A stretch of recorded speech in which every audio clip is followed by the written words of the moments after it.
प्रभु ने क्यों ये बाइबल में दर्ज कराया कि उसने संसार को 6 दिनों में बनाया और 1 दिन विश्राम किया?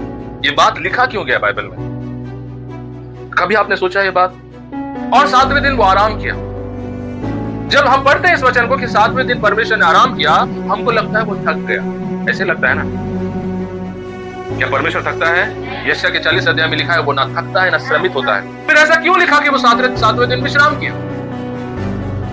परमेश्वर एक दिन को ठहराया है जहां पर हम विश्राम करें। अब हमको विश्राम का मतलब एक ही चीज पता है, लेकिन बाइबल के भाषा में विश्रामपन का मतलब चादर ओढ़ के सोना नहीं होता है। हम जब संडे को चर्च आते हैं और विश्राम मनाते हैं, यानी सोना नहीं, बल्कि उस दिन हम प्रभु को देते हैं, सौंपते हैं, ये एक नमूना है कि एक दिन आ रहा है जब एक बड़ा संडे लगेगा। बड़ा संडे आ रहा है। बोलिए, परमेश्वर शुरू से ही विश्राम की बात करता है। हम हमेशा क्या बात करते हैं? मेहनत। हमारा ब्रेन ऐसे ट्रेंड हो गया है, अगर आपको उठना है तो मेहनत करो, आपको सफल होना है तो मेहनत करो, आपको कामयाब होना है तो मेहनत करो, कुछ पाना है तो मेहनत करो। लेकिन अगर आप बाइबल पढ़ेंगे, परमेश्वर कहता है उठना है तो विश्राम करो, पाना है तो विश्राम करो, मजबूत होना है तो विश्राम करो। अब बीते दिन में जब शनिवार को हम लोग यहाँ बैठे थे, जो लोग आए शनिवार को, मुझे लेकिन आप लोग जानते हैं प्रभु आपसे कैसे बात किया? कुछ आवाज नहीं आया। आपसे बात किया शनिवार को। प्रभु ने एक जबरदस्त रीति से हमसे बातें की, हमें सिखाया, और ये प्रभु को हम धन्यवाद देते हैं कि कोई भी दिन हमारा उपवास में नहीं बीतता है। हम लोग जब भी आते हैं उपवास प्रार्थना में, हमारा या कलीसिया में जब भी हम आते हैं, कोई भी दिन हमारा भूख के साथ, उपवास के साथ हमारा नहीं कटता है। प्रभु हमको भरपेट देता है। हालेलुया। मैं ये खाना को नहीं बोल रहा हूं, भोजन की बात कर रहा हूं। और इतने सालों में प्रभु हमको हमेशा तृप्त करते हुए आया है। हालेलुया। परमेश्वर ने हमको उत्तम उत्तम भोजन खिलाया है। क्या आपने खाया है? हालेलुया। बाकी जगहों का मुझे नहीं मालूम, लेकिन प्रभु ने इस जगह बहुत आशीष हमको दिया। और जो बातें हम कभी सोच भी नहीं सकते थे, जो बातें हमको मालूम भी नहीं थी, प्रभु ने उन बातों को हमें प्रकट किया। और जिस भोजन को हम खाकर आज जो भी हमारे अंदर ताकत है परमेश्वर के लिए कुछ करने के लिए, उसके लिए जीने के लिए, वो उस वचन से ही हमको मिला, वो प्रकाशन से ही हमको मिला। हालेलुया। इसमें मेरा कोई योगदान नहीं, ये सब कुछ परमेश्वर की दया से हुआ है। ये सब आप लोगों की प्रार्थनाओं से हुआ है, क्योंकि आप लोग भूखे प्यासे हैं, इसलिए प्रभु आपसे बात करता है। हालेलुया। और इसलिए मैंने कहा कि जब आप वचन सुनने जा रहे हैं तो प्रभु से अच्छी तरह प्रार्थना करो, क्योंकि मैं कितना जानता हूं इससे कुछ फर्क नहीं पड़ता, मैं क्या तैयारी करता हूं इससे कुछ फर्क नहीं पड़ता, आप कितने भूखे प्यासे हैं इससे फर्क पड़ता है। हालेलुया। इतने साल सेवकाई में मैंने ये बात को सीखा कि अगर कलीसिया भूखा ना हो तो प्रभु इधर ताला लगा देता है। आप सुन रहे हैं? अगर लोग भूखे ना हो तो। मुझे याद है एक बार जब हम लोग एक कलीसिया में जब संगति करने जाते थे, एक पास्टर जी थे वहां उस चर्च के, और एक संडे मुझे वचन बोलने के लिए दिया गया, और मैं उस संडे को कभी नहीं भूल सकता, क्योंकि उस संडे मैं जब भी उस कलीसिया में खड़ा हुआ, पवित्र आत्मा की उपस्थिति मेरे ऊपर बहुत सामर्थ्य रीति से थी, लेकिन उस संडे मुझे ऐसा लगा कि मैं खाली हूं। और मैं जब वचन प्रचार कर रहा था, ऐसा लग रहा है कि जैसे आप स्क्रू में नट लगाते हैं। स्क्रू में नट लगाना आप जानते हैं? आप कई बार देखेंगे चूड़ी सही से नहीं बैठता है तो स्क्रू जो है इधर उधर हो जाता है, नट जो है टेढ़ा हो जाता है, और आप टाइट करते हैं तो वो आधा में फंसता है, अंदर तक नहीं जा पाता है, नीचे नहीं उतर पाता है। फिर आपको समझ में आता है ठीक में ढांचा में नहीं बैठ रहा है, फिर आप उसको निकाल के फिर सीधा सीधा लगाते हैं, ऐसे घुमाते हैं, है कि नहीं? उसी तरह मुझे कुछ महसूस हो रहा था। मैं ऐसे भाषा में आपको समझाने का कोशिश कर रहा हूं, बैठ नहीं रहा था, मैं कोशिश कर रहा था वचन को बताने के लिए, लेकिन ऐसा लग रहा था कि प्रभु वहां पर है ही नहीं। और एक तरफ मैं प्रचार कर रहा हूं और एक तरफ मेरे अंदर ही अंदर कई सवालों के पहाड़ खड़े हो गए हैं। क्या प्रभु मुझे छोड़ दिया? क्या प्रभु मुझसे नाराज हो गया? क्या प्रभु मुझसे दुखी हो चुका है? और एक तरफ मैं कंफ्यूजन में हूं, एक तरफ मेरे विश्वास पर चोट लग रही है और एक तरफ मुझे प्रचार भी करना है। लोग बैठे हैं वचन सुनने के लिए और मैं दोनों चीजों के बीच में लटका हुआ हूं। एक तरफ इधर से मेरे अंदर से सवालें उठ रही है और एक तरफ लोगों को मुझे वचन भी देना है। और सोचिए वो हालत कैसा होगा एक व्यक्ति का। जब प्रभु आपके साथ रहता है तो बहुत आसान होता है वचन प्रचार करना, और जब प्रभु आपको छोड़ दिया करके इस बात का जब एहसास आ जाता है तो आपका ध्यान भटक जाता है।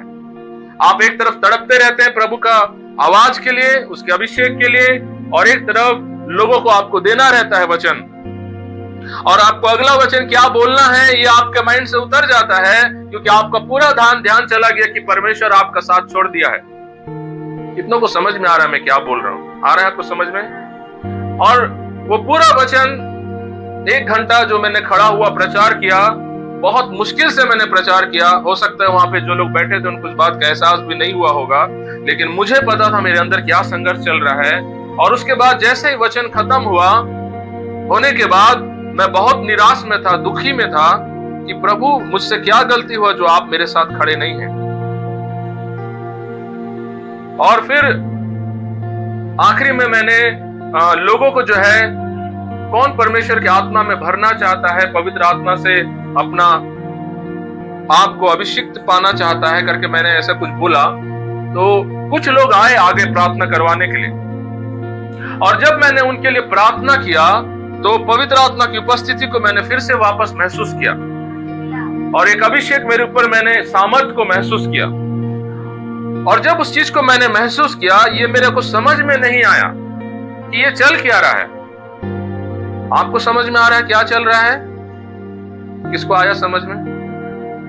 आया? क्या समझ में आया? कुछ लोग वहां पे भूखे प्यासे हैं और लोग वहां पे भूखे प्यासे हैं। और कोई बता सकता है? वो बोलना चाह रहा है लेकिन वो बोल नहीं पा रहा। और कोई? कुछ लोग थे, कुछ लोग नहीं।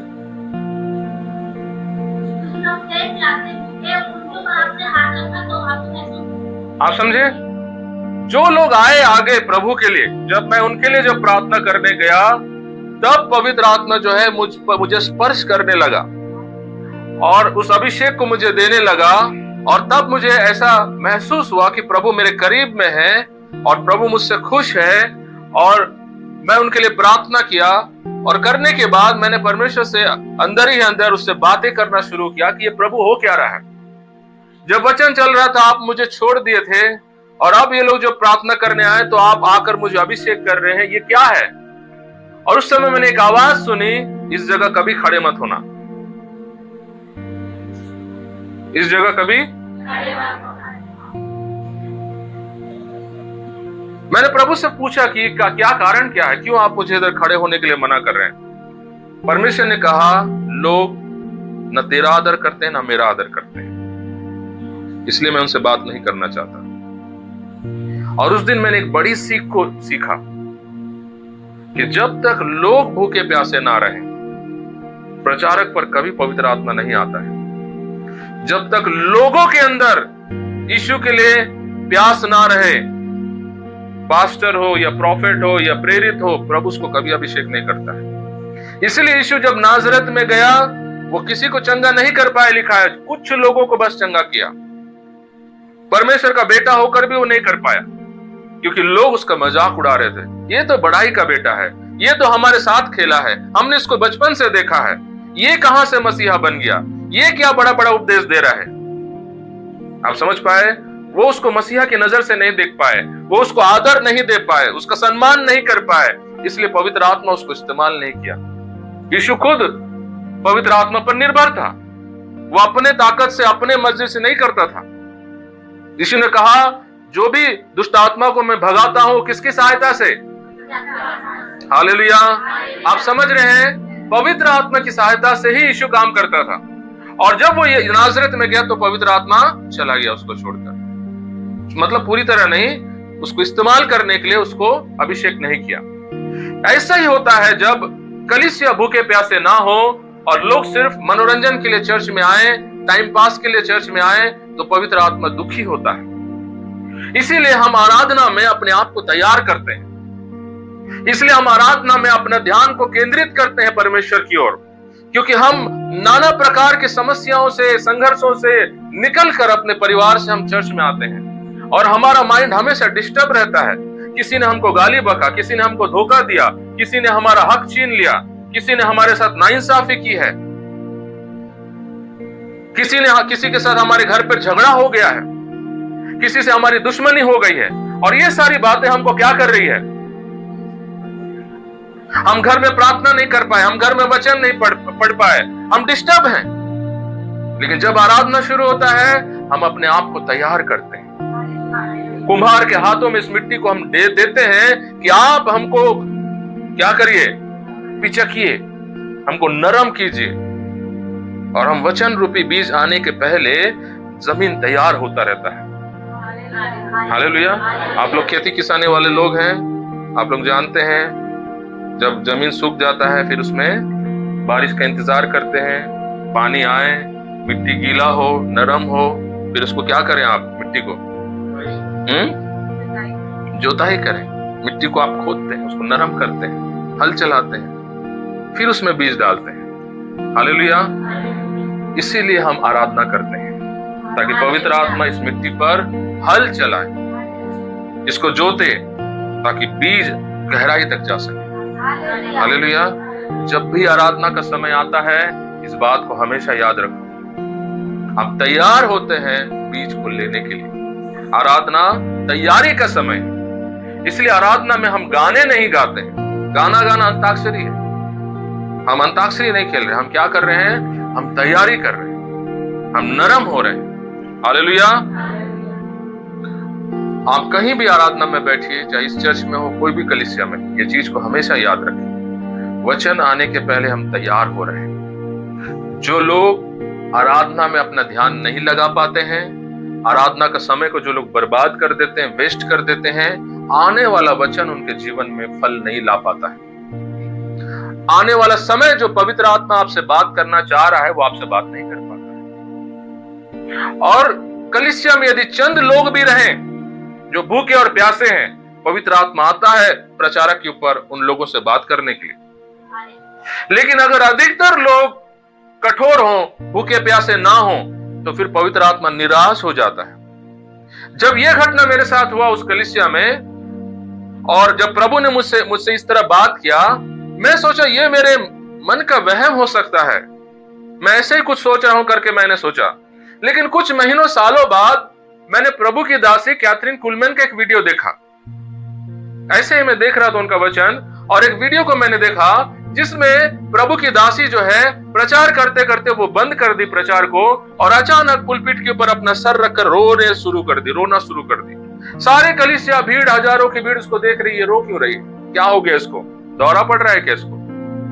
और वो रो रही है, अपने में रो रही है वो चुपचाप। और 10 मिनट बाद वो लोगों को देख के बोलती है, पवित्र आत्मा को आप दुखी मत करो। 3-4 बार बोली, पवित्र आत्मा को दुखी मत करो, उसको दुखी मत करो। लोग सोच रहे हैं क्या हो गया, हम क्या किए? हम क्या यहाँ गाली बक रहे हैं बैठकर? हम क्या यहाँ बैठ करके कुछ मजाक कर रहे हैं? क्यों ये ऐसा बोल रही है? कैथरीन कुलमैन ने कहा, मैं पवित्र आत्मा को आपसे ज्यादा अच्छे तरीके से जानती हूं, आप उसको दुखी ना करें। वो क्या कहना चाह रही है? वो ये बताना चाह रही है कि मुझको पता चल गया वो दुखी है। क्यों? कैसे पता चला? वो कुछ महसूस की कि वो व्यक्ति उससे अलग हो रहा है, अब वो प्रचार नहीं कर पा रही है, इसलिए उसने लोगों को सावधान किया। आया समझ में आपको? कलीसिया, पास्टर, प्रचारक, इनके ऊपर कुछ नहीं होता है। अगर आप भूखे प्यासे आए, अगर आप प्रभु के पास सच्चाई से आए, पवित्र आत्मा आएगा आपके लिए। हालेलुया।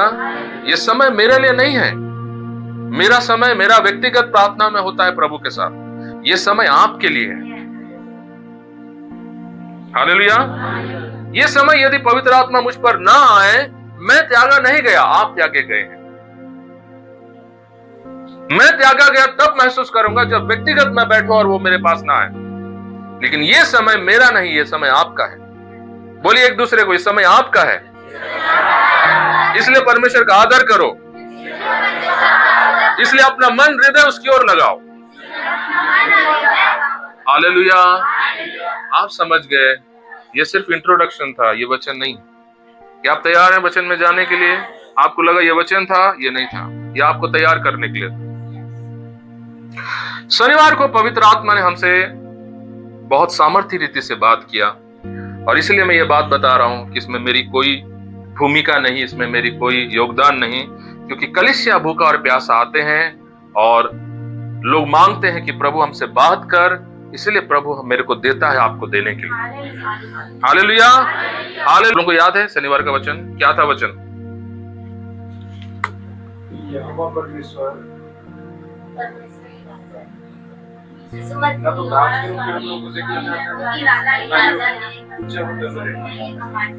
परमेश्वर हमको गुलामी में देखना, अगर आप लोग होते तो आप बहुत आशीषित होते। उसी वचन से मैं आपको कुछ और दिखाना चाहता हूं, क्योंकि कल का वचन मैंने आपको गुलामी क्या और स्वामी बनने के बारे में जो बातें हमने देखी, उसी वचन में प्रभु एक और बात छिपा करके रखा है, जिसको हम लोग देखेंगे। यिर्मयाह की किताब 34 अध्याय हम लोग फिर से निकालेंगे। यिर्मयाह की किताब 34 अध्याय, उसका 10 और 11 वचन को हम पढ़ेंगे। 10 और 11 वचन। यिर्मयाह 34 अध्याय का 10 और 11 पद। तब सब हाकिमों और सारी प्रजा ने यह प्रण किया कि हम अपने अपने दास दासियों को स्वतंत्र कर देंगे और फिर उनसे अपनी सेवा न कराएंगे। इसलिए उस प्रण के अनुसार उनको स्वतंत्र कर दिया।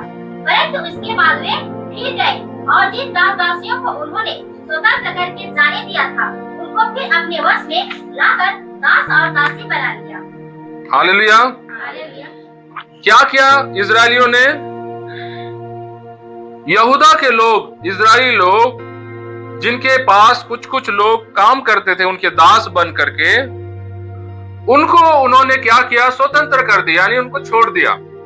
क्योंकि परमेश्वर ने कहा तुम अपने लोगों को गुलाम बनाकर मत रखना।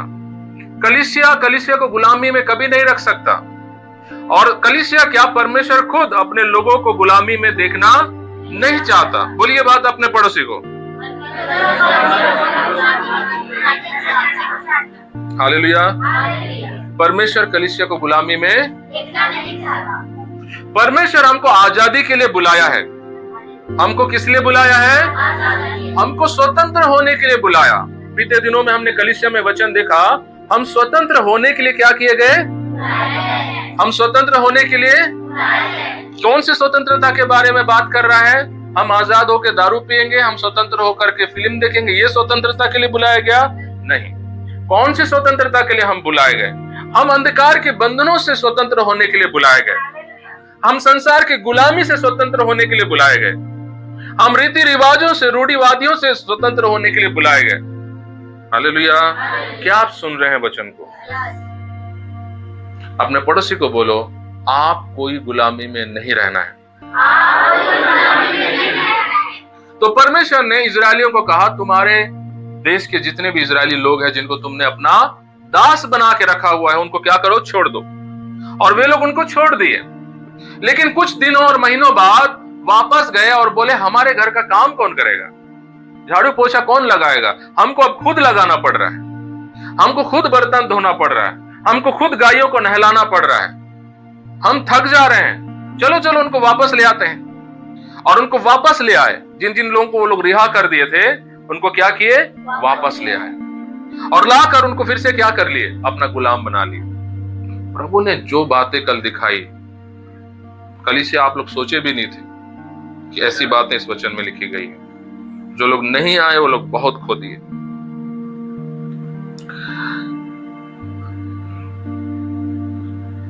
चौदह वचन से हम पढ़ेंगे। तुम्हारा जो इब्री भाई तुम्हारे हाथ में बेचा जाए, उसको तुम 7वें बरस में छोड़ देना। 6 बरस वह तुम्हारी सेवा करे, अपने पास से जाने देना।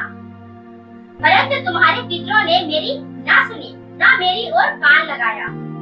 परमेश्वर क्या कह रहा है कि मैंने पहले से ये कानून तुम्हारे बाप दादों को सिखाया था, ये वाचा मैंने उनसे पहले से बनाया था। जब इजराइल मिस्र से निकला गुलामी से, कनान में आकर बसा, तो परमेश्वर ने इजरायलियों को ये बात पहले से सिखाया था कि तुम लोग जो है, इजरायली लोग जो है, वो लोग 6 साल के बाद 7वें साल जैसा आए, हर कोई अपने दासों को क्या करे? आजाद करे। क्या करे अपने दासों को? परमेश्वर ने दुनिया कितने दिनों में बनाया? कौन तो बोल रहा है 7 दिन? कितने दिन में? और उसके बाद क्या किया? 7वें दिन। वो सिर्फ दिनों का गिनती नहीं है, उसमें एक अर्थ छिपा हुआ है। जो 7वां जो नंबर होता है वो हमेशा विश्राम को दर्शाता है। किसको दर्शाता है? आप जब भी 7 संख्या बाइबल में देखेंगे, वो परमेश्वर से जुड़ा हुआ होता है, वो विश्राम से जुड़ा हुआ होता है, वो आशीष से जुड़ा हुआ होता है। 7वां नंबर।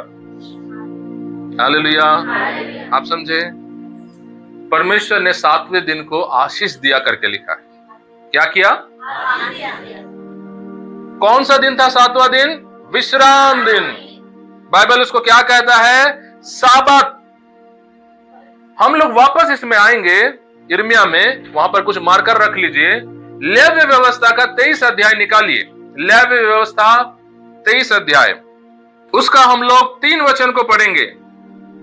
लेव्य व्यवस्था 23 अध्याय का 3 वचन। 6 दिन काम काज किया जाए, पर 7वां दिन परम विश्राम का और पवित्र सभा का दिन है।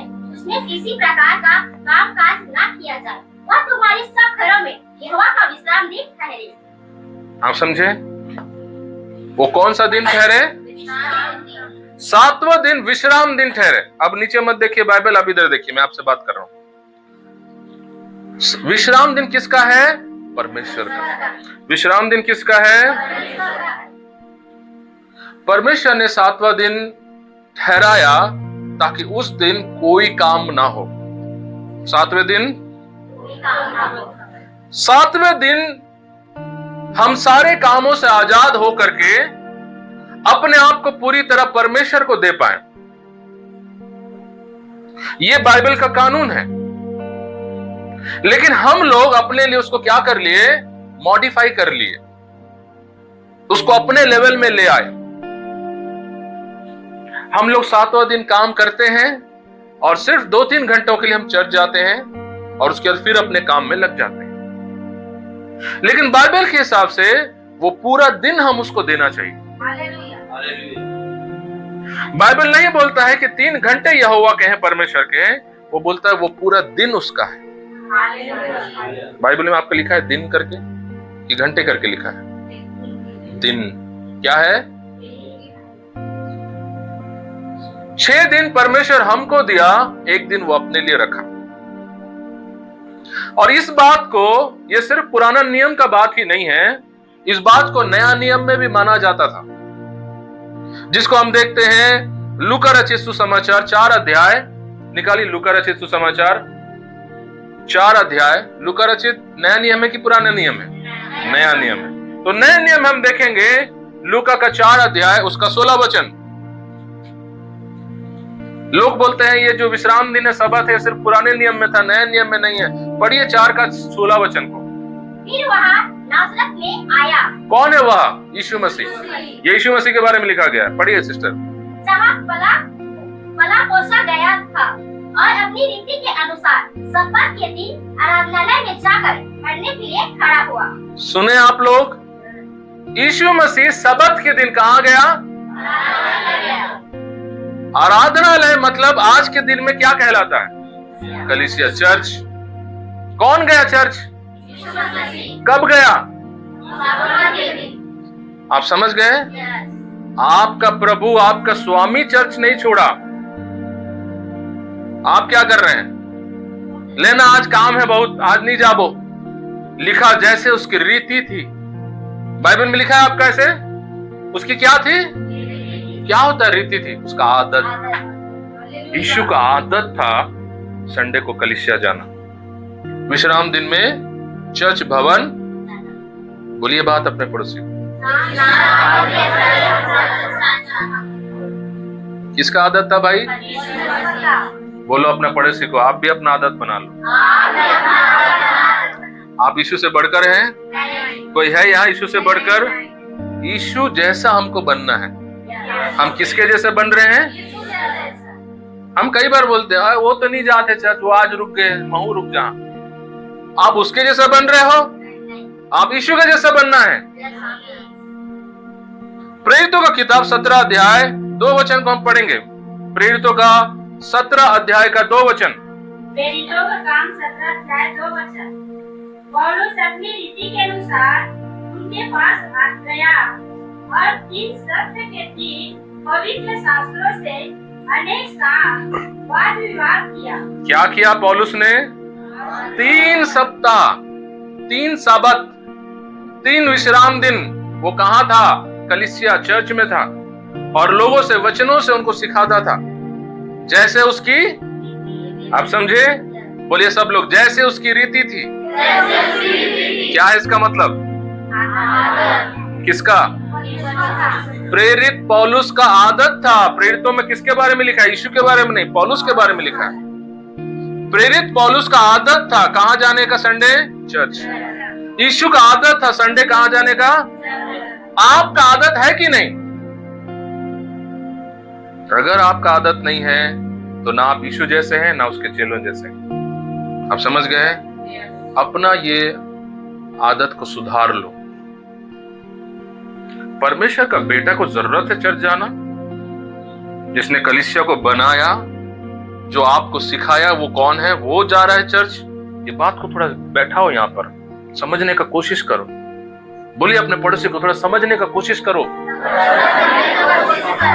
अब मेरी बात समझ रहे हैं? यीशु को क्या जरूरत है चर्च जाने का? वो स्वयं परमेश्वर है, वो कलीसिया का वो सिर है। उसको क्या जरूरत है चर्च में बैठने का? क्योंकि वो मनुष्य था, वो बेटा का जीवन जी रहा था। आप समझे? वो आपका जीवन जी रहा था और आपको दिखा रहा था कि बेटा को ऐसा होना चाहिए, बेटी को ऐसा होना चाहिए।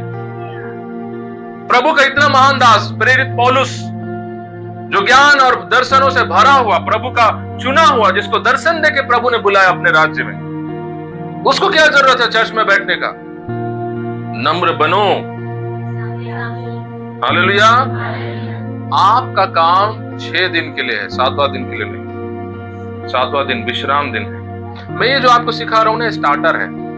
ये पकौड़ा भजिया खिला रहा हूं, आप समझ रहे हैं? अभी बिरयानी आएगा। Hallelujah, hallelujah.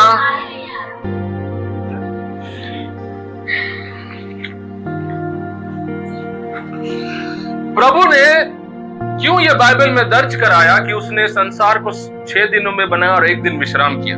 ये बात लिखा क्यों गया बाइबल में? कभी आपने सोचा ये बात?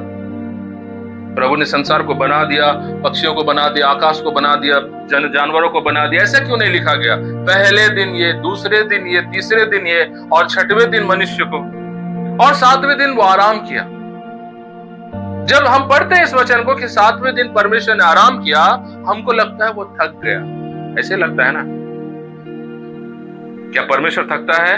यशायाह के 40 अध्याय में लिखा है वो ना थकता है ना श्रमित होता है परमेश्वर। तो फिर ऐसा क्यों लिखा कि वो 7वें दिन विश्राम किया? अब सोचे हैं कभी? इतना बड़ा सृष्टि को बनाने में उसके पसीने छूट गए होंगे, है ना? इसलिए वो विश्राम किया है। तो क्या है कुमारी सिस्टर उसका मतलब? आपने नहीं बोल दिया, लेकिन उसका मतलब क्या है फिर समझाइए। कोई बता सकता है? आप नहीं बोल रहे हैं तो उसका कुछ कारण होगा। हाँ, नहीं थके तो कहां पर वो विश्राम करी से?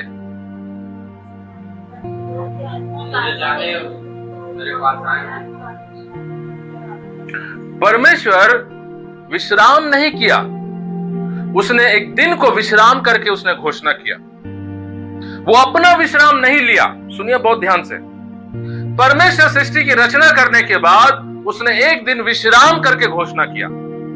जब उसने विश्राम करके घोषणा किया, वो विश्राम उसका नहीं है, उसका थकावट का विश्राम नहीं है, वो उसके लोगों का विश्राम है। किसका विश्राम है? परमेश्वर एक दिन को ठहरा है जहां पर हम विश्राम करें। अब हमको विश्राम का मतलब एक ही चीज पता है, ये कोढ़ियापन ही हमको मालूम है। विश्राम का मतलब क्या है? कोढ़ियापन।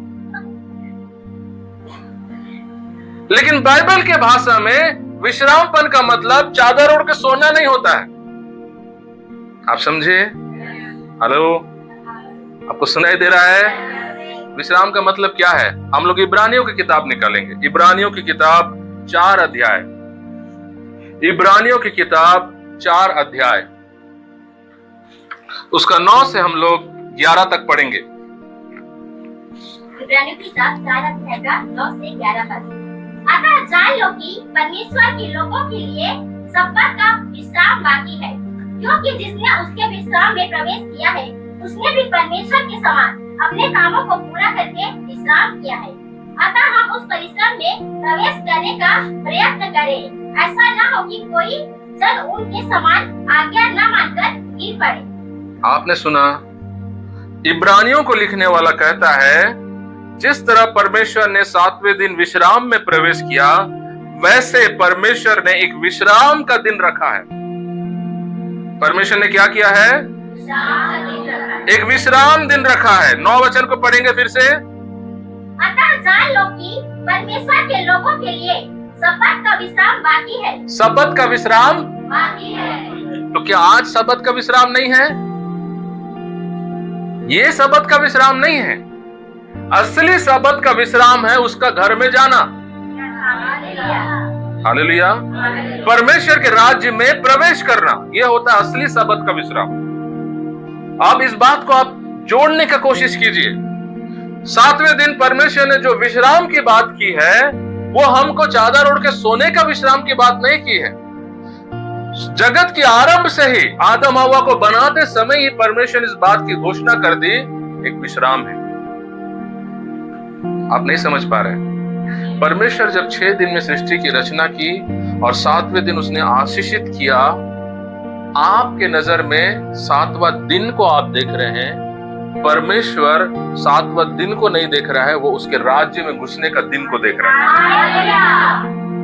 उसका नजरिए से उसने इस बात को बोला, मैंने उस दिन को आशीषित किया। हम जब संडे को चर्च आते हैं और विश्राम मनाते हैं, यानी सोना नहीं बल्कि उस दिन हम प्रभु को देते हैं, सौंपते हैं, ये एक नमूना है कि एक दिन आ रहा है जब एक बड़ा संडे लगेगा। आप मेरी बात समझ गए? ये सब क्या है अभी? ये नमूना है, छोटा सा एक परछाई है उस बड़े दिन का। हालेलुया। बड़ा संडे आ रहा है। बोलिए अपने पड़ोसी को, जहां पर पूरी सृष्टि के लोग खड़े रहेंगे, हर भाषा के लोग, हर जाति के लोग, इस संसार के कोने कोने से, पुराने जमाने के लोग, महात्मा गांधी के युग के लोग, सब लोग जो जो प्रभु को पाए और सो गए, वो लोग सब निकलेंगे और वहां पर हम एकत्रित होंगे। और आपको पता है वो संडे खत्म नहीं होगा। यहाँ संडे के बाद क्या आता है? संडे हो या मंडे रोज खाओ। उधर संडे मंडे नहीं होगा, वहां सिर्फ संडे होगा। हालेलुया। क्या होगा वहां? वहां मंडे, वहां सोमवार, वहां मंगलवार, वहां सिर्फ रविवार होगा। इसलिए बाइबल बोलता है एक विश्राम दिन रखा हुआ है। हालेलुया। हम हमेशा के लिए उस विश्राम में प्रवेश करने। परमेश्वर शुरू से ही विश्राम की बात करता है। हम हमेशा क्या बात करते हैं? मेहनत। हम क्या बात करते हैं? ये दुनिया हमको मेहनत सिखाया। क्या सिखाया? परमेश्वर हमको क्या सिखाता है? विश्राम। परमेश्वर हमको क्या सिखाता है? ये दुनिया हमको क्या सिखाता है? हमारा ब्रेन ऐसे ट्रेंड हो गया है, अगर आपको उठना है तो मेहनत करो, आपको सफल होना है तो मेहनत करो, आपको कामयाब होना है तो मेहनत करो, कुछ पाना है तो मेहनत करो। लेकिन अगर आप बाइबल पढ़ेंगे, परमेश्वर कहता है उठना है तो विश्राम करो, पाना है तो विश्राम करो, मजबूत होना है तो विश्राम करो। अब विश्राम करो मतलब हर कोई सोच रहा होगा पास्टर जी बोल रहे सोते रहो घर में, क्योंकि आपका मन में यही बैठ गया। विश्राम का मतलब होता है कोढ़िया बन जाना। आज इस परिभाषा को बदलिए। विश्राम का मतलब सोना नहीं होता है बिस्तर में जाके। यशायाह की किताब में निकालिए, यशायाह का 30 अध्याय उसका 15 वचन। प्रभु यहोवा इस्राएल का पवित्र यूं कहता है, लौट आने और शांत रहने में तुम्हारा उद्धार है, शांत रहने और भरोसा रखने में तुम्हारी वीरता है, परंतु तुमने ऐसा नहीं किया। हालेलुया। परमेश्वर यहोवा यूं कहता है आपसे, क्या कहता है? लौट आने में किसकी तरफ? परमेश्वर की तरफ। और शांत, वो शांत नहीं है। अंग्रेजी में क्या लिखा है आपको पता है? रेस्ट। क्या लिखा है? इन रिपेंटेंस, यानी लौट आने में, एंड रेस्ट। क्या है उसका मतलब? क्या है उसका मतलब? लौट आने में और विश्राम करने में तुम्हारी क्या है? आप समझ रहे हैं? उसको ऐसे सर्कल कीजिए शांत को और वहां पर लिखे विश्राम। लौट आने और विश्राम करने में तुम्हारी क्या है? ये कैसे हो सकता है? हम विश्राम करके उद्धार पाएंगे? आप नहीं समझ रहे परमेश्वर क्या कहना चाह रहा है। ये सोने वाला विश्राम नहीं। ये कौन सा विश्राम है? परमेश्वर का वचन कहता है शांत रहो और जानो। क्या है वो शांत रहना? विश्राम। हालेलुया। यही बात मैं अभी आपको बता रहा था। हमको बचपन से क्या सिखाया गया? पसीना नहीं, मेहनत करो फल पाओगे। परमेश्वर का वचन कहता है विश्राम करो फल पाओगे। हालेलुया। क्या है परमेश्वर की परिभाषा विश्राम का? यीशु ने कहा, हे बहुत से दबे हुए लोग, मैं तुमको क्या दूंगा? क्या है विश्राम? अपना सारा चिंता को निकाल कर परमेश्वर के सिर पर रख देना। अब समझ गए? अपना सारा डर को निकाल कर परमेश्वर को दे देना। आया समझ में? जब हम पूरी तरह अपने आप को खाली कर लेते हैं, जब परमेश्वर के ऊपर सौंप देते हैं, संडे को जब हम यहाँ आते हैं, हम विश्राम नहीं मना रहे हैं। कई लोग अभी भी आप आपका टेंशन लेकर के आप बैठे हैं, आप आराधना नहीं कर पा रहे। आपका कर्जा कैसे छूटेगा? आपका बीमारी कब ठीक होगा? अभी तक 500 का दवाई में खा चुका हूं, ठीक नहीं हो रहा है। आप अभी तक विश्राम नहीं कर रहे हैं। विश्राम सोना नहीं है, विश्राम अपने आप को खाली करना। हालेलुया। अपना बोझ, अपना दर्द, अपना भार उसको सौंप देना। अगर आप ये करना सीख गए, आप जीतना सीख जाओगे। हालेलुया। ये बात बोलिए अपने पड़ोसी को। ये कला है, ये कोई आपको सिखा नहीं सकता। ये आपको खुद से सीखना पड़ता है। ना पास्टर, ना कोई विश्वासी आपका हाथ पकड़ा के ये नहीं कर सकता। आपको उस रास्ते पर चलना पड़ता है और आपको अभ्यास करना पड़ता है प्रभु को सौंपना। हालेलुया। जो लोग प्रार्थना में भी बैठते हैं, वो लोग विश्राम में नहीं रहते हैं। वो लोग संघर्ष करते रहते हैं, दे प्रभु, ताकत लगा दी है पूरा। और प्रार्थना खत्म होने का हम देखते कई लोगों का गला बैठ गया। क्यों? क्योंकि इतना चिल्लाया, गला उसका बैठ गया, उसका नसें कुछ सूज गई।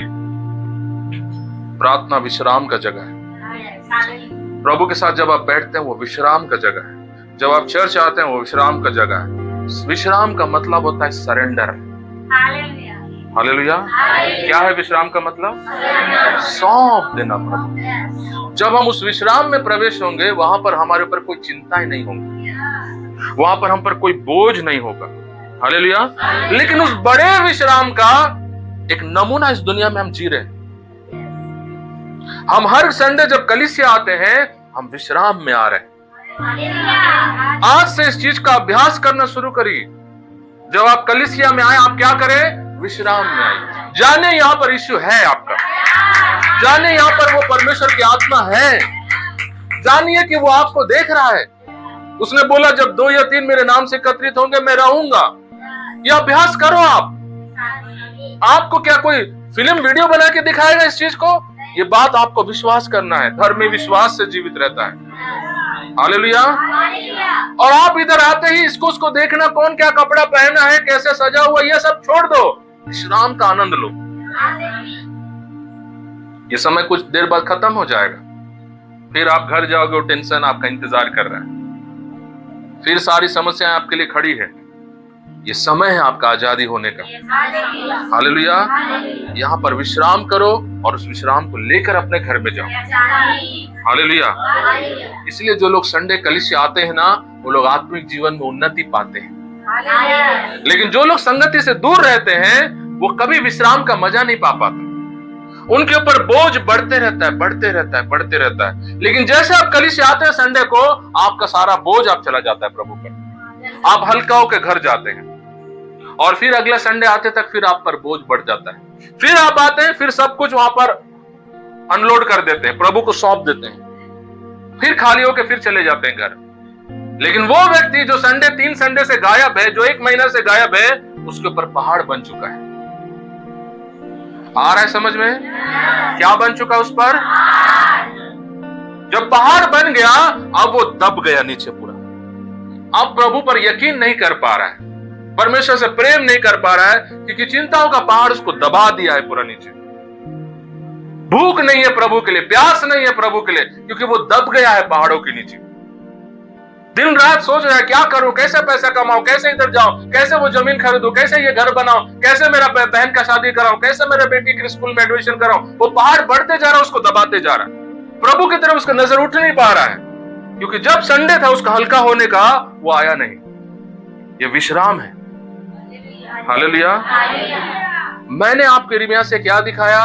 परमेश्वर इजरायलियों को क्या कहा? तुम अपने गुलामों को जाने दो, उनको छोड़ो। परमेश्वर क्या कहता है? 7वें साल उसने क्या ठहराया? विश्राम का, सबत का साल उसने ठहराया। 7वां साल क्या ठहराया? 7वां हमेशा विश्राम को दर्शाता है। परमेश्वर अपने लोगों को हमेशा विश्राम में देखना चाहता है। आप मेरी बात समझे? आप क्या आईब्रोस है सबका? क्या बोलते हैं इसको हिंदी में? बिरौनी बोलते हैं? चंडी? चंडी बोलते हैं? हाँ ठीक है, जिसका जिसका चंडी है।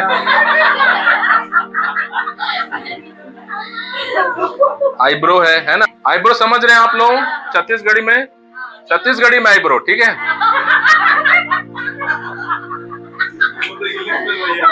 छत्तीसगढ़ी में भी बोल लीजिए आईब्रो, ठीक है? सब बोलिए आईब्रो। हाँ, सबको समझ में आ गया।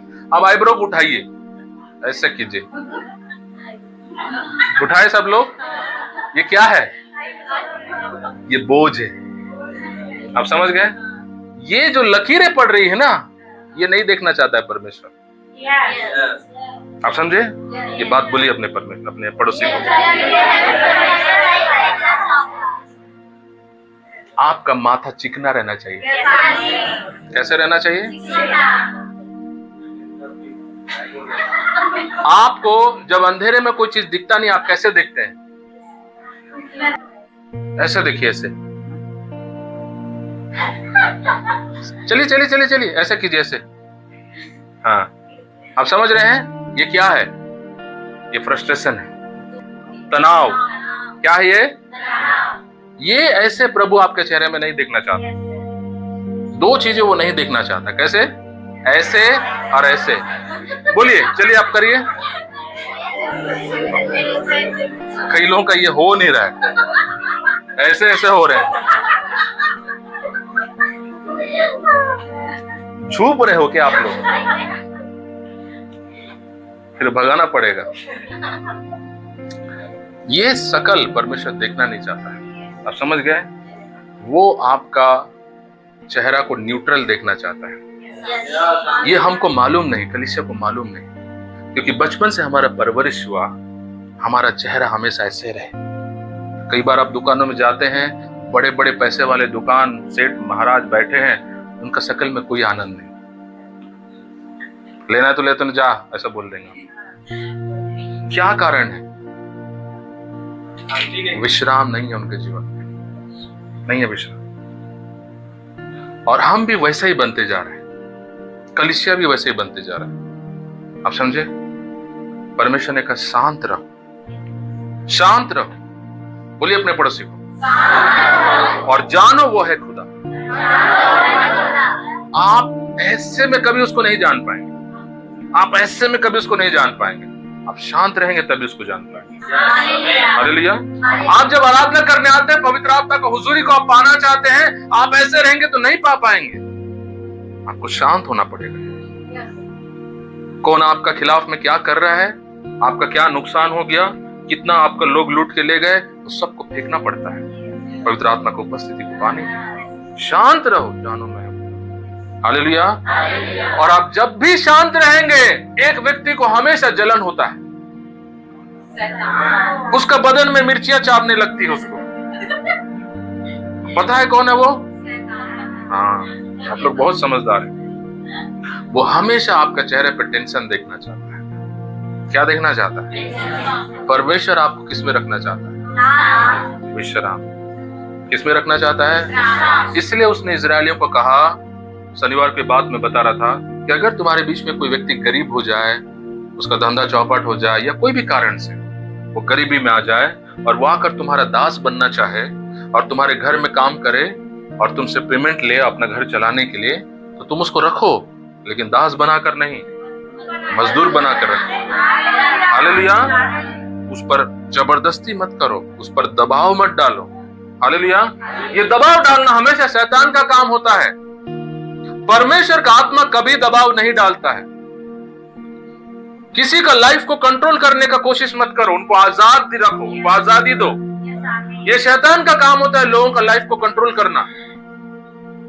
अगर कोई कलीसिया में पास्टर किसी का लाइफ को कंट्रोल करना चाहता है, उस कलीसिया से भाग जाओ, क्योंकि परमेश्वर का आत्मा कंट्रोल करने वाली आत्मा नहीं है, वो आजादी देने वाला आत्मा है। परमेश्वर आजादी की बात करता है, वो विश्राम की बात करता है। हालेलुया। एक बार एक कलीसिया में, अमेरिका की बात कर रहा हूं, जब प्रभु की दासी कैथरीन कुलमैन, प्रभु जब उसको बहुत इस्तेमाल कर रहे थे, उठा रहे थे, तो उस समय पास्टर बेनिन अपनी गवाही बता रहे थे कि वो जिस कलीसिया में जा रहे थे, उन्होंने बोला पास्टर बेनिन को कि आप उस कैथरीन कुलमैन की मीटिंग में मत जाना। उनको रोकने लगे। उन्होंने पूछा क्यों नहीं जाना है, तो उन्होंने बोला वहां क्या है, सब कुछ यहाँ है, उधर कुछ नहीं है, उसके पीछे बिल्कुल मत भागो। लेकिन वो व्यक्ति बोला मैं जाऊंगा, और वो गया और आज वो प्रभु का दास बना उसकी के द्वारा। हालेलुया। वो सीखा पवित्र आत्मा के बारे में। और उस कलीसिया में जिसमें से वो निकला, उसने पूरी तरह उस कलीसिया को छोड़ दिया और बोला कि वो कलीसिया के जितने जवान लोग थे सब प्रभु में भटक गए, क्योंकि वो कलीसिया लोगों को कंट्रोल करना चाहता था। इस चर्च में आपको कंट्रोल नहीं किया जाता है। कोई बोलता है मैं वो चर्च जाना चाहता हूं, जाइए। कोई बोलता है मैं अब वापस आना चाहता हूं, आइए। मैं फिर जाना चाहता हूं, जाइए। आपको जहां अच्छा लगता है वहां बैठिए, लेकिन जिधर भी जाए वह ईमानदार रहिए। लोटा मत बनिए बिना बेंदी का। वो क्या करता रहता है? एक भाई था किरोड़ीमल में जो मुझे यीशु मसीह की तरह मानता था। मैं प्रचार करते हुए मेरे पांव पे आके गिर जाता था। प्रभु उस भाई को मेरे जीवन से कैसे उसको छू लिया, वो मुझे किस नजर से देखता था मुझे नहीं मालूम, लेकिन वो बहुत मुझे मानता था। और जब हम लोग अलग हो गए तो कुछ दिन वो भटक रहा था इधर उधर, कलीसियाओं को ढूंढ रहा था। फिर मैंने उसको बोला कि मैं अब अलग कलीसिया लगा रहा हूँ, तो बोला मैं आऊंगा करके बोला। तो वो दूसरी कलीसिया जा रहा था और कुछ दिन वहां जाता था, कुछ दिन यहाँ आता था, फिर तीसरे दिन और कहीं जाता था, ऐसा घूमता था सारे चर्च। मैंने उसको पूछा कि ऐसा नहीं घूमना चाहिए, एक जगह हमको रहना चाहिए जहां पर हमारा दशमांश जाए, जहां पर हम जिम्मेदारी उठाए, जहां पर हमारा योगदान हो और जहां पर हम खड़े हो सके पास्टर जी के साथ। हमारा एक आत्मिक पिता होना चाहिए, एकमात्र कलीसिया होनी चाहिए। तो उस बात को नहीं समझ पाया क्योंकि वो नया था विश्वास में। वो बोला मैं सारी दुनिया से प्रेम करता हूँ, प्रभु में कोई भेदभाव नहीं, इसलिए मुझ में भी कोई भेदभाव नहीं, मैं सबको बराबर देखता हूँ, ऐसा बोला वो। मैं उसको समझाने का कोशिश किया लेकिन वो नहीं समझा। मैं बोला ठीक है, फिर आपको जैसा इच्छा वैसा करो। लेकिन मैंने उसको एक बात पूछा, आप कहीं भी जाएंगे, अगर आपको किसी ने पूछ लिया आपका पास्टर कौन है, आप क्या जवाब देंगे? क्योंकि एक संडे इधर, एक संडे उधर, एक संडे इधर, एक संडे इधर, आप किसको बोलेंगे मेरे पास्टर हैं? आपका बच्चों का जब शादी होगा, आप कौन सा पास्टर को बुलाएंगे? क्योंकि एक संडे ये चर्च, एक संडे वो चर्च, एक संडे ये चर्च। आप समझ रहे हैं मैं क्या बोल रहा हूं? आपका घर में खत्म हो गया आपका मम्मी या दादी या नानी, आप कौन सा पास्टर को बुलाएंगे मिट्टी देने के लिए?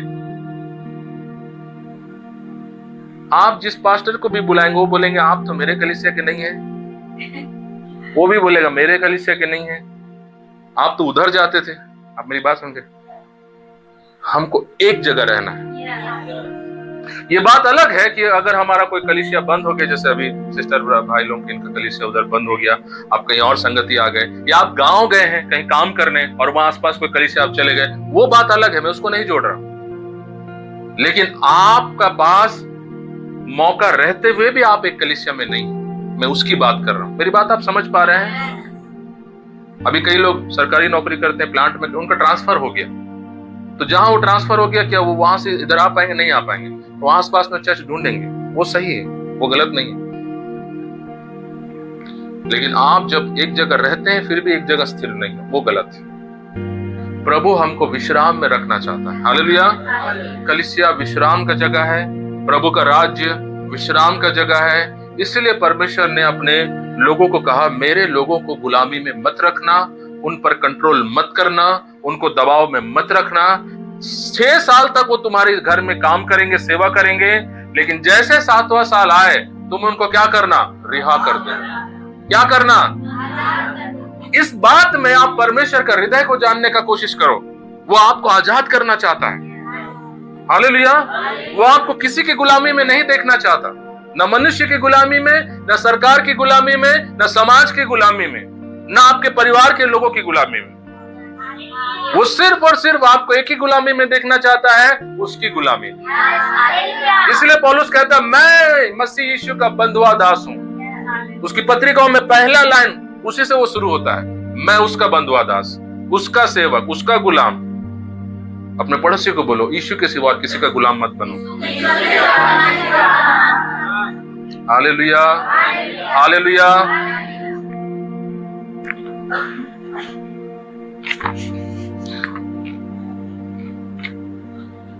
निर्गमन की किताब हम लोग निकालेंगे, 23 अध्याय। निर्गमन की किताब 23 अध्याय 10 और 11 को हम पढ़ेंगे।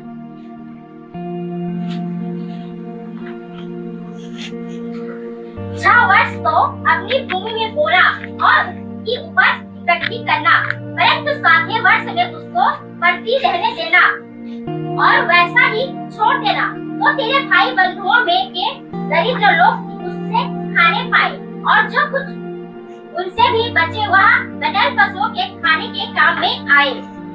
अपनी दाख और जैतून की बारियों में भी ऐसा ही करना। हालेलुया।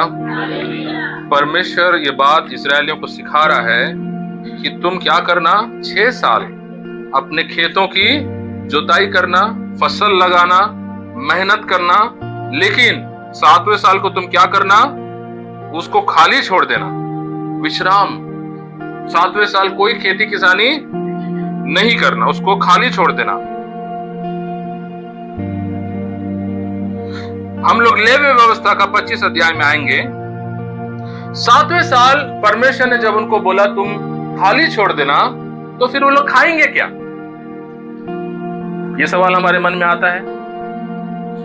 अभी मान लो हम लोग रोज कमाते हैं, तो रोज हमको पैसा मिल रहा है, रोज की मजदूरी हम कमा रहे हैं। सुन रहे हैं बहुत ध्यान से?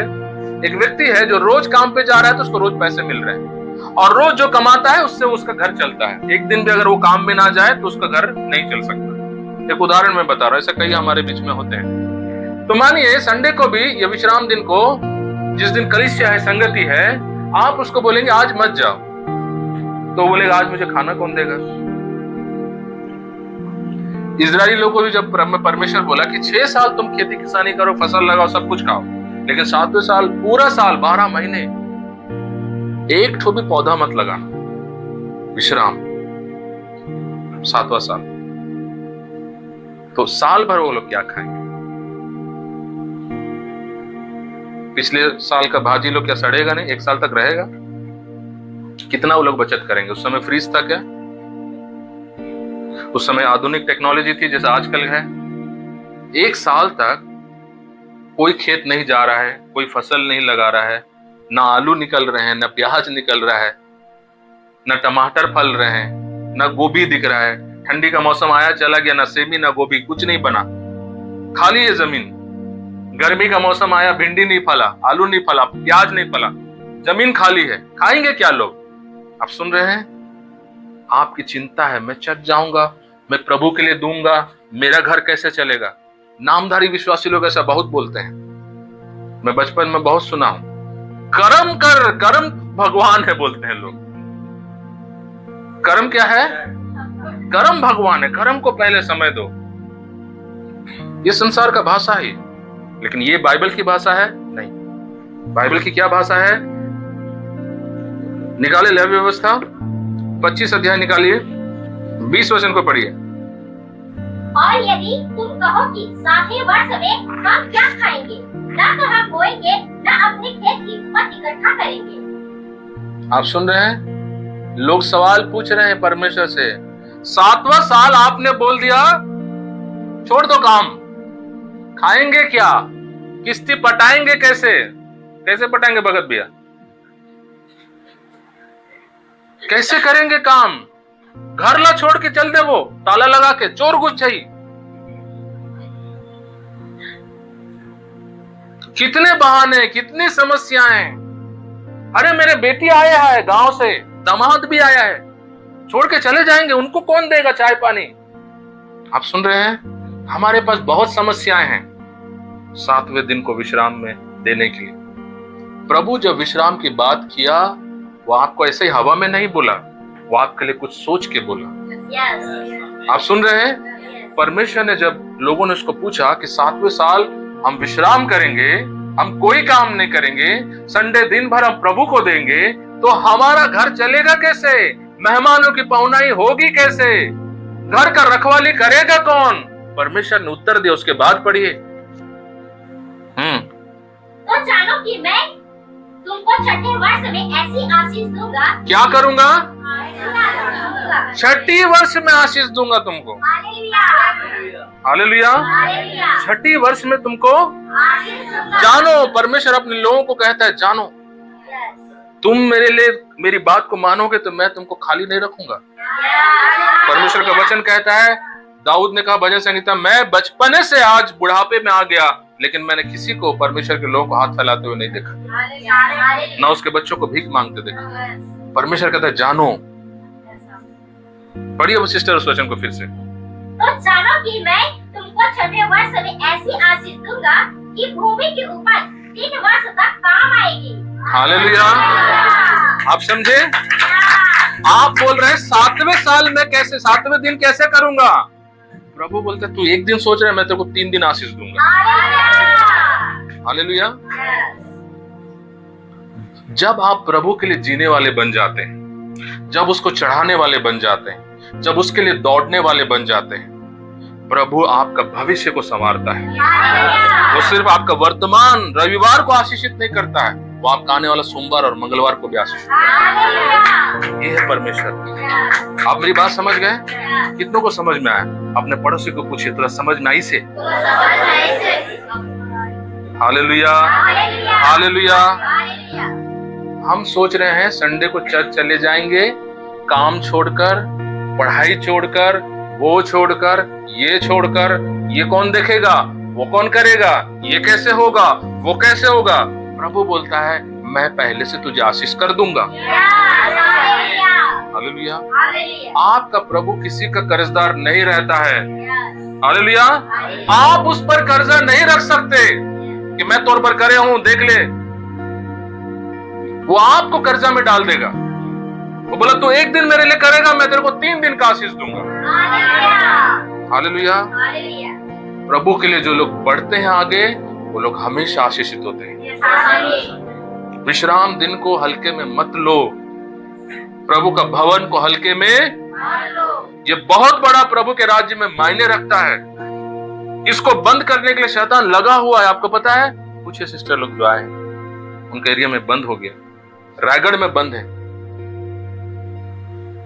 प्रभु का बड़ा योजना दया होता है तब ये खुलता है, ये चलता है। हालेलुया। अगर वो नहीं खड़ा होगा ना तो ये बंद होगा। कई लोगों को ऐसे ही लग रहा है, लगा था हमारे कलीसिया चला थे, आपको पता नहीं इधर खड़ा है वो व्यक्ति, इसके पीछे उसका सपोर्ट है, इसलिए ये चल रहा है। मैं नहीं चला रहा हूं, हम लोग कोई नहीं चला रहे हैं, वो चला रहा है। हालेलुया। क्योंकि ये दिन स्वर्ग में मायने रखता है। कोरोना में ये दिन को बंद कराया शैतान, लॉकडाउन में बंद कराया इस चीज को। प्रभु देखा लॉकडाउन में मैंने इसको बंद होने नहीं दिया। कलीसिया जानती है, जो पुराने विश्वासी लोग हैं, जिस समय जो अभी तो बहुत दिन लॉकडाउन के बाद आए, लॉकडाउन के समय जो लोग पुराने लोग थे वो लोग देखे, मैं जाता था कलीसिया लेने के लिए चुप चुप के, पुलिस डंडा पकड़ के रोड में घूमता था, कोई दिख जाए तो ताड़ से मैं गली गली से चुप चुप के निकलता था। किरोड़ीमल बाइक नहीं था, उड़ीसा में रह गया था मेरा बाइक। कई बार आते समय मेरे को लिफ्ट लेना पड़ता था पिकअप वाले से उससे आने के लिए, कभी कभी चल चल के आता था कई दूर तक। आप सुन रहे हैं? इसको उसको बाइक उधारी मांगना पड़ता था। मेरे पास खुद महंगा बाइक है और मैं दूसरों को घटिया बाइक मांग रहा हूं और मेरे को ज्ञान दे रहा है। उसको बाइक को छू दूंगा तो क्या हो जाएगा बोलता है। मैं सोचा मेरा बाइक का आधा कीमत भी नहीं है तेरा बाइक, लेकिन जैसे तैसे करके मैं जाता था, क्योंकि मुझे पता है ये दिन जरूरी है उसके राज्य में। ये परमेश्वर की इच्छा नहीं है कि कलीसियाएं बंद हो।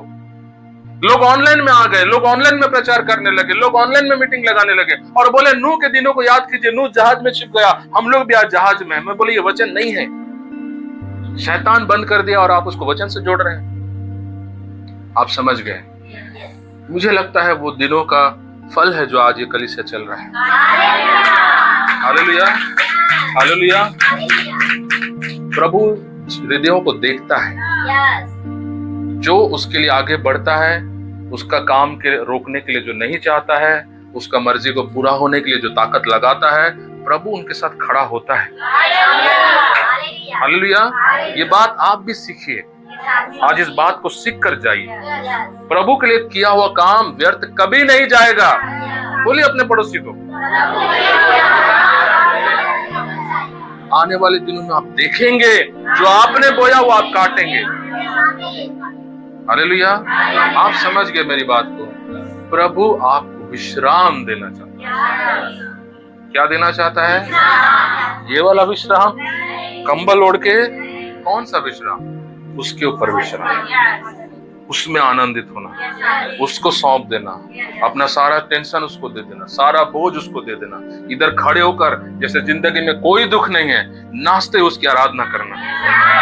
हालेलुया। मुझे याद है जब मैं ड्यूटी करता था ना, मैं जब भी ड्यूटी जाता था सारे लोग मुझे देखकर बोलते थे, मैं पूरा सेंट पेंट मार के चला जाता था ड्यूटी में, तो सब लोग मुझे ड्यूटी में बैठे रहते, सबका मुंह पूरा उदास, टेंशन में, पूरा लोगों के साथ लड़ झगड़ के पूरा एकदम। काउंटर का ऐसा ही ड्यूटी रहता है टिकट में। वो लोग देखते थे, बोलते थे कोई टेंशन नहीं इस व्यक्ति का, कोई समस्या नहीं इसके ऊपर। मैं जानता हूं मेरे ऊपर कर्जे थे, आपको पता है, मेरी पत्नी जानती है, कर्जे थे मेरे ऊपर। मेरे नाम से कोर्ट से ऑर्डर निकल गया था, अरेस्ट वारंट, और मैं पूरा सेंट मार के ड्यूटी। सब लोग बात करते थे इसका ऊपर कोई टेंशन नहीं है, कोई दुख में नहीं, ये नहीं होने। मैं जैसे जाता था और कैसे भाई क्या हो गया आप बोलने से, भाई दौर जितना जिंदगी कहाँ है हमारा। हाँ? मस्त पति पत्नी दोनों कमा तो खा दो, मस्त हो पूरा तुम। प्रभु के लोग विश्राम में रहते हैं। किस में रहते हैं? प्रभु मुझे निकाला है बड़े बड़े शेरों के मान से, मैं निकला हूं। कर्जों का बोझ में जानता हूं, टेंशन में जानता हूं, तकलीफों को मैं जानता हूं। हालेलुया। हमको सीखना होगा विश्राम करना, हमको सीखना होगा सब चीज उसके ऊपर छोड़ देना। कैसे सीखेंगे? उसका वचन को मनन करो। इसको जितना आप भरोगे ना, आप उस पर भरोसा करना सीख पाओगे। जितना आप कलीसिया में बैठोगे, ये वचन से प्रभु आपको बात करेगा, आप उस पर आश्रित होना सीख पाओगे। घर में बैठकर नहीं सीखते हैं लोग, हालेलुया। आवाज जा रही है पीछे तक, साफ साफ सुनाई दे रहा है। 22 वचन को भी पढ़िए। तुम 8वें वर्ष में बोओगे और पुरानी उपज में से खाते रहोगे, और 9वें वर्ष की उपज जब तक ना मिले तब तक तुम पुरानी उपज में से खाते रहोगे। अब सुने, 6वें वर्ष तक तुम खेती किसानी करो, 7वें वर्ष प्रभु पर छोड़ दो। संडे के दिन प्रभु पर छोड़ दो, विश्राम दिन को प्रभु पर छोड़ दो। तो प्रभु क्या करेगा उस दिन के लिए तुम्हारे लिए? क्या करेगा? सिर्फ रविवार को उपाय नहीं करेगा, तुम सोमवार को भी उपाय होगा और मंगलवार को भी उपाय होगा। परमेश्वर कहता है 8वें साल तुम खाओगे फ्री में। आप सुन रहे हैं? 8वें साल में तुमको खेती किसानी करने की जरूरत है, तुमको देता रहूंगा मैं। 9वें साल जब तुम्हारा फसल उगेगा, तुम बोओगे, वो उगते तक तुमको 6वें साल का फसल चलता रहेगा, 9वें साल तक। आप समझे? आपने 6वें साल को फसल काटा, उसको आपने 6वें साल में खाया, 7वें साल में खाया, 8वें साल में खाया, 9वें साल में भी खाया। क्यों खाया? क्योंकि आपने विश्राम दिन को प्रभु को आदर दिया। उसने जो मांगा आपसे, आपने उसको वो चढ़ाया।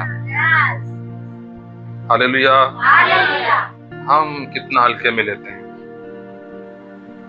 एक विश्वासी बोल रही है, विश्वासी नहीं आए तो पास्टर क्या करे संडे के?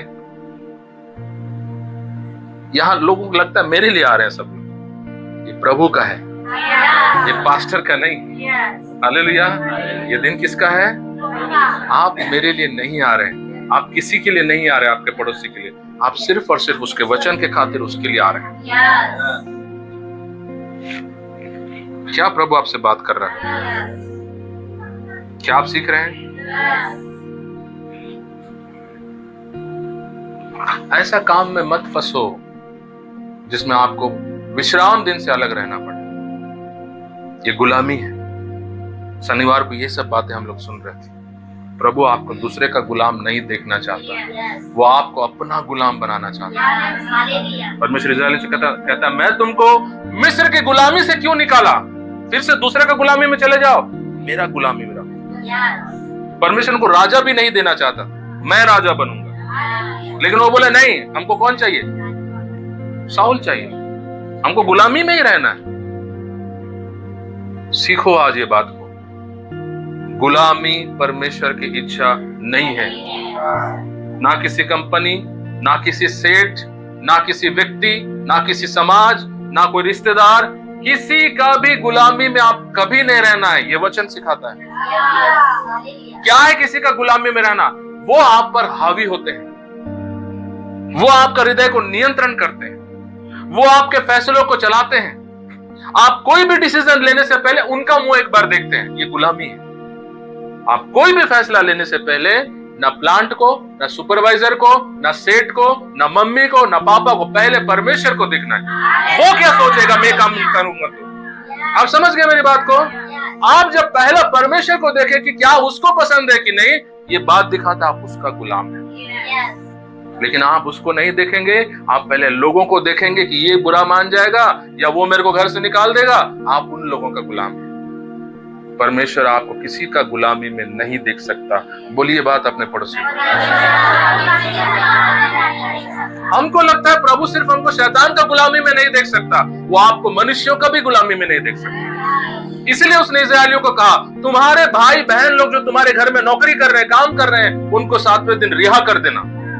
मैं उनको नहीं देख पा रहा हूं तुम्हारा गुलामी में रहते हुए। हालेलुया। हमारा परमेश्वर कैसा है आज उसको जानो। उसको बर्दाश्त नहीं होता है हम दूसरे की गुलामी में रहे। हालेलुया।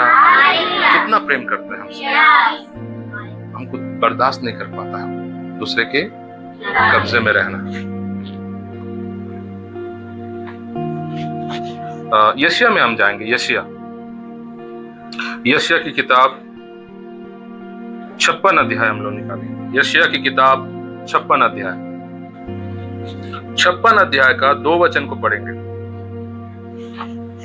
क्या ही धन्य है वह मनुष्य जो ऐसा ही करता और वह आदमी जो इस पर स्थिर रहता है, जो विश्राम दिन को पवित्र मानता और अपवित्र करने से बचा रहता है और अपने हाथ को सब भांति की बुराई करने से रोकता है।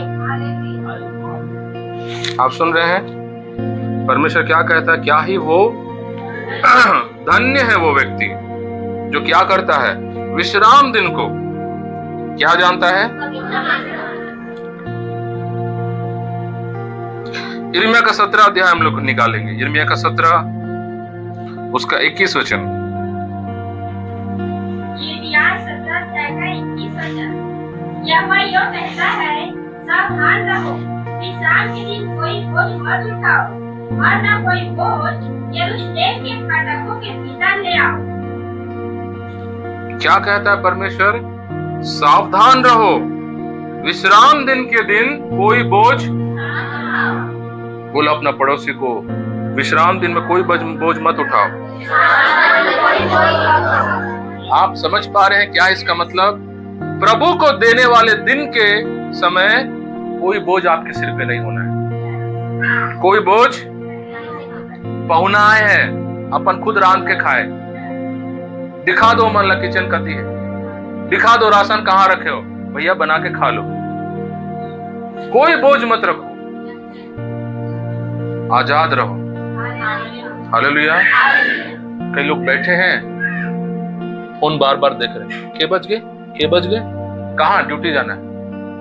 वो वचन सुन पाई वो व्यक्ति, पवित्र आत्मा से बात कर पाई। टाइम हो जातेगा, चलना चालू, खोल दे तो ताला। आप समझ गए क्या है वो? आजाद होके आओ, सबत का आदर करो, विश्राम दिन का आदर करो। जब यहां बैठे हो तो ध्यान घर के तरफ, नौकरी के तरफ, इधर नहीं जाना है, तो सबको भटा के आओ इधर, तब आप विश्राम में प्रवेश कर पाओगे। प्रभु ने कहा कि विश्राम दिन को तुम क्या जानना? पवित्र। हम कैसे जानेंगे? जब बोझ को हटाएंगे। पढ़िए सिस्टर उस वचन को फिर से पढ़िए, सुनिए ध्यान से जो लोग नहीं बाइबल रखे। कौन? परमेश्वर यूं कहता है, सावधान रहो, कोई बोझ। बोलो अपना पड़ोसी को, कोई टेंशन मत लेना, कोई बोझ मत लेके आना। छुट्टी मार के आओ भैया चर्च में। आप समझ गए? ये दो नाव में पांव रख के मत चलो। उसके आगे क्या लिखा है? कोई बोझ यरूशलेम के फाटकों के भीतर ले आओ।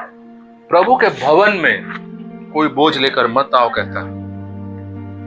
आपका जो भी काम जिम्मेदारी सब कुछ छोड़कर घर में आओ प्रभु के फाटकों में। और क्या लिखा है? विश्राम के दिन अपने घर से भी कोई बोझ बाहर मत ले जाओ और न किसी रीति का काम काज करो, वरन उस आज्ञा के अनुसार जो मैंने तुम्हारे पुरखाओं को दी थी, विश्राम के दिन को पवित्र मानना करो। विश्राम के दिन ना घर से कोई बोझ लेकर आओ, न प्रभु के फाटकों में बोझ लेकर जाओ। किसी प्रकार का दबाव, बोझ में मत रहो। परमेश्वर आपका चेहरे पर सुकून को देखना चाहता है। जब आप उसके सामने आते हैं, आपका शकल टेढ़ा मेढ़ा होके वो देखना नहीं चाहता है। आपको जब भी वो देखे, वो चाहता है कि आपका पूरा नजर उस पर रहे, आपकी पूरी ख्वाहिशें उसकी तरफ लगी रहे। ये वो आपसे आशा करता है। मैं हर किसी से बोल रहा हूं, अगर बच्चों का एग्जाम चल रहा है, एग्जाम का टेंशन छोड़ दो जब आप चर्च आते हैं। आप सुन रहे हैं? प्रभु आपके शक्ल पर किसी दूसरे चीज का दबाव देखना पसंद नहीं करता है। इसीलिए पवित्र आत्मा आपसे कोसों दूर रहता है। आप उसको फेंक दो, उस टेंशन को, और प्रभु की ओर लग जाओ। जब आप घर से निकल रहे चर्च जाने के लिए, आप भूल जाओ कि आप गरीब हैं। उस एक दिन के लिए आप भूल जाओ। आप भूल जाओ कि आप कर्जे में, उस एक दिन के लिए भूल जाओ। आप सुन रहे हैं मेरी बात को? आप भूल जाओ कि आपके घर में मेहमान आए, उस एक दिन के लिए भूल जाओ। वो एक दिन उसका आदर करना सीखो, वो 3 दिन आपको आशीष देगा 90 साल तक। हालेलुया। हालेलुया। बेईमान मत बनो, प्रभु से गद्दारी मत करो। बोलिए बात अपने पड़ोसी को। कई लोग इतने जलेबी जैसे सीधे हैं, आप उनको बोलेंगे क्यों संडे नहीं आए, आज मोर तबीयत ठीक नहीं। अगले संडे क्यों नहीं आए, आज मोर भाई के हाथ टूट गिरी से। अगले संडे वो नहीं आएगा, आप पूछेंगे क्यों नहीं आए, आज ये हो से। उनके पास तैयार है बहाने, इसलिए उनके घर में कोई आशीष नहीं, कोई आशीष नहीं। ना उनकी बीमारियां चंगी होती है, ना उनके बच्चे प्रभु के भय में बढ़ते हैं, ना उनके घर में आर्थिक आशीष है, कुछ आशीष है नहीं। हर तरफ उनका चोट लगा हुआ, हर क्षेत्र उनका तबाह हो चुका है। आदर दो प्रभु को, उसका वचन को मानो। वो कहता है तुम सोचते हो क्या खाओगे, मैं तुमको बोल रहा हूं, मैं तुमको 3 साल आशीष दूंगा, 9वें साल तक जाएगी तुम्हारी आशीष। हालेलुया। लेकिन एक दिन आ रहा है जब हम पूरी तरह विश्राम में जाएंगे, जहां हमारे माथे पर एक लकीर नहीं होगी। बाइबल बोलता है ना वहां आंसू होगा, ना वहां भूख होगा, ना वहां पे कर्जा होगा, ना वहां पर मेहमान होंगे, ना वहां पर ड्यूटी होगा, कुछ नहीं होगा। हम हमेशा के लिए उस विश्राम में रहेंगे। हालेलुया। अब ध्यान से सुनिए जो बात मैं आपको बताने जा रहा हूं। विश्राम का साल कितने साल बाद आता है? ये आखिरी बात है जो मैं अभी, कितने साल बाद सबत का साल आता है? कौन सा साल सबत का साल कहलाता है? आप सुने, कौन सा साल सबत का साल है? हमारा सबत क्या है? हमारा विश्राम क्या है? यानी कलीसिया जो है वो 7वें साल में कहां जाएगी? आप सुन लिए, कौन से साल में हम जाएंगे? परमेश्वर ने इस्राएलियों को बोला 7वें साल तुम उनको रिहा करना। 6 साल वो लोग मेहनत करेंगे, गुलामी में रहेंगे, लेकिन 7वें साल वो लोग आजाद होंगे। आपको कितना समझ में आ गया? हम लोग कौन से साल में आजाद होंगे? कलीसिया 7वें साल में विश्राम में जाएगा। हमारा विश्राम क्या है? परमेश्वर का राज्य। आपको पता है अभी हम कौन से साल में चल रहे हैं? 3री, 4थी, 5वीं, ये 2026 बोल रहे हैं। अभी तक ये दुनिया में, अभी हम कौन से साल में चल रहे हैं आपको पता है? कैसे कैसे पता आपको 6वां साल?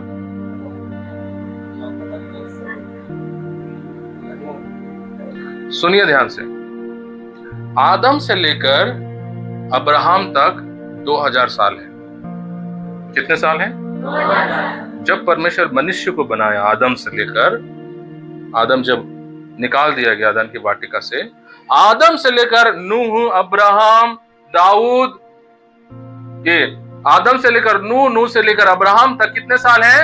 2000 साल। कितने साल? अब्राहम से लेकर के मूसा, दाऊद, दानियल से लेकर के सीधा यीशु मसीह तक 2000 साल। कितने साल? 2000। आदम से अब्राहम, 2000। अब्राहम से यीशु, यीशु से अभी कितने साल हो गए? आप समझे? 6 साल के बाद क्या आएगा? आप बोलो, यीशु का आगमन निकट है कि नहीं?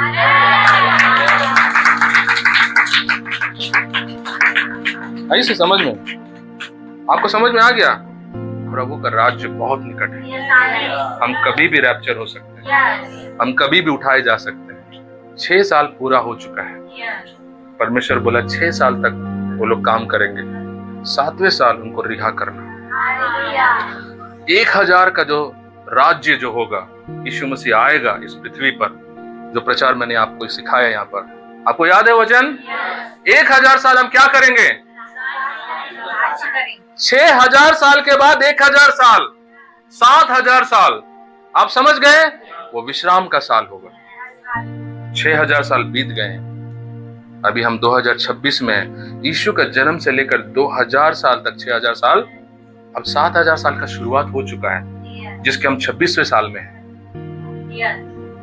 यीशु कभी भी आ सकता है हमको लेने के लिए। उसके बाद मसीह विरोधी आएगा, फिर प्रभु आएगा, उसके बाद 1000 साल के लिए हम राज्य करेंगे। तब 7 साल पूरे होंगे। 6 साल दुनिया का, 1 साल उसका।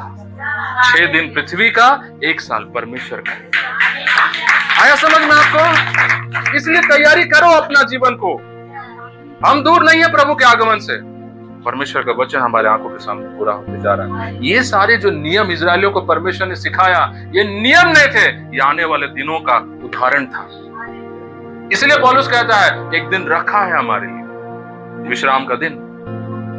6000 साल हम संसार में बिता चुके, 1000 साल हम यीशु के साथ राज्य करेंगे, जिसको हम क्या कहते हैं, उसको मिलेनियम कहते हैं इंग्लिश में। 1000 वर्ष का राज्य। क्या आपको खुशी नहीं हो रहा है? हम कितना निकट है उसके राज्य का।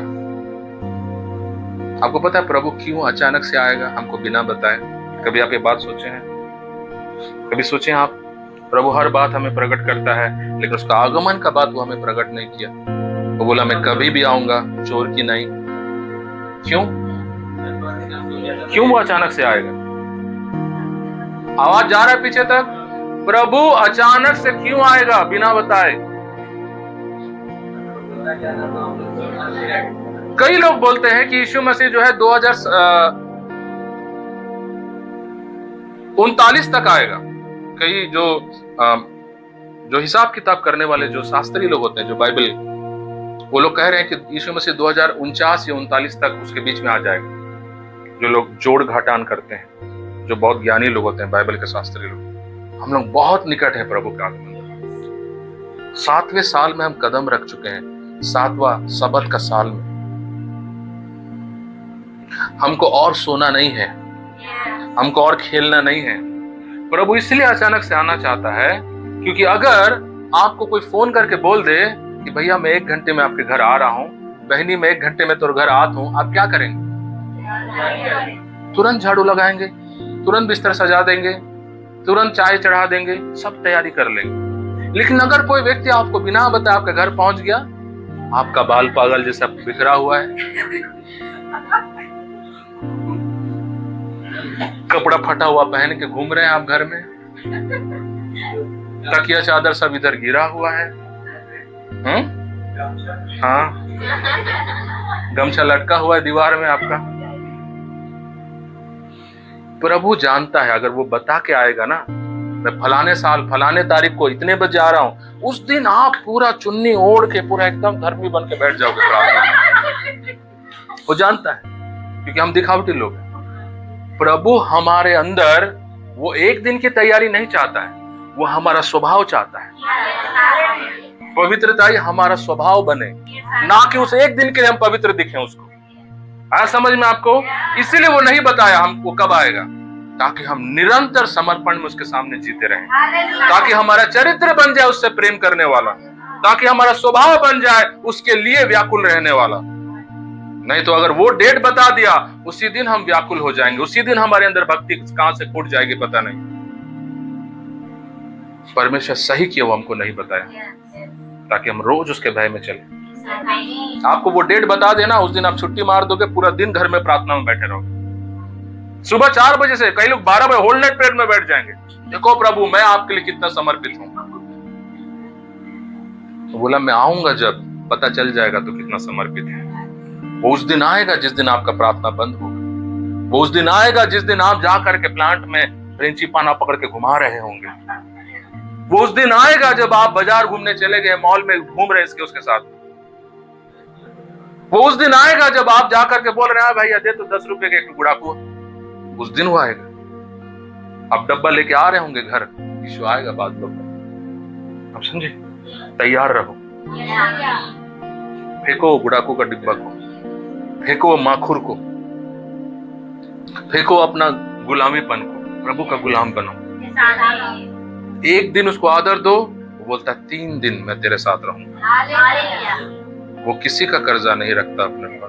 हालेलुया। क्या प्रभु आपसे बात किया? आइए हम अपने स्थानों पर खड़े हो जाएं।